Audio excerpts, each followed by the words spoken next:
During World War II, cold was a silent killer, claiming lives in bombed cities and refugee camps across Europe. The fight against winter wasn't just on the front lines, it was in homes and shelters, where survival depended on ingenuity and old knowledge.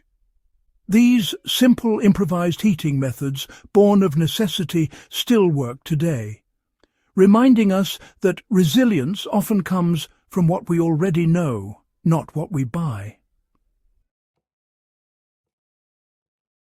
In wartime winters, civilians turned clay pots into heat banks, absorbing warmth from fires, then releasing it slowly through the night.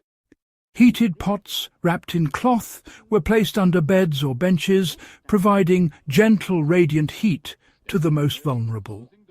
Today, a terracotta pot or even a cast-iron pan can serve the same purpose, charged with heat and used to warm a small space long after the fire is out.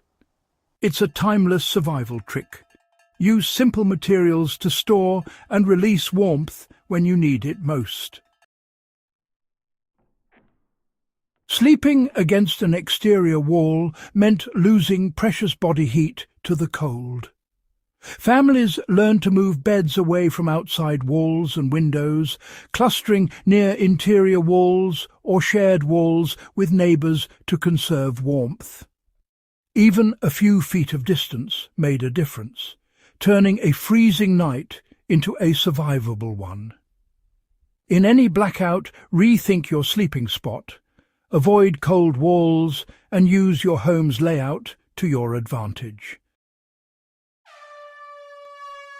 When homes were destroyed, some survived by digging shallow pits, using the Earth's stable temperature to escape the worst of winter.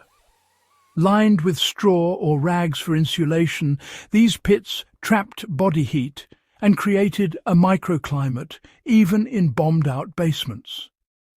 The lesson: insulate yourself from the ground, whether with foam, blankets or cardboard, and use the lowest, most sheltered space available. Sometimes survival means getting low and letting the earth help keep you warm. Heating a whole house was impossible, so families shrank their world, sealing off a single small room or even building a tent within a room. Doors and windows were blocked with rags and blankets, trapping body heat and creating a pocket of warmth. The smaller the space, the easier it was to keep warm with just people and a candle or ember pot. In a blackout, pick the smallest, most insulated room, seal drafts, and gather together. Survival is about consolidating warmth where it matters most. Tight, heavy layers at night actually made people colder, restricting blood flow and trapping sweat, which chills the body.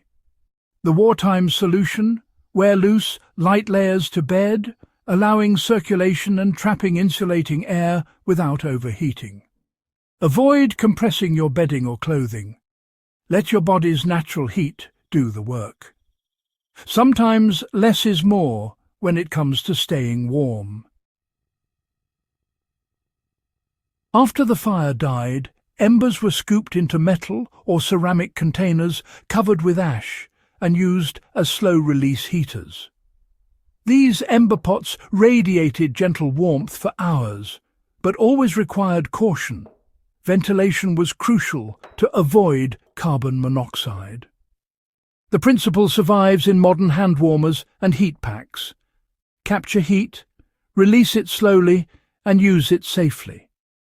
Even without electricity, a little resourcefulness can stretch warmth through the coldest nights. The survival tricks of WWII, clay pot heat banks, strategic sleeping shared air chambers, are timeless lessons in resilience. True preparedness isn't about gadgets, but about understanding your environment and using simple, proven methods.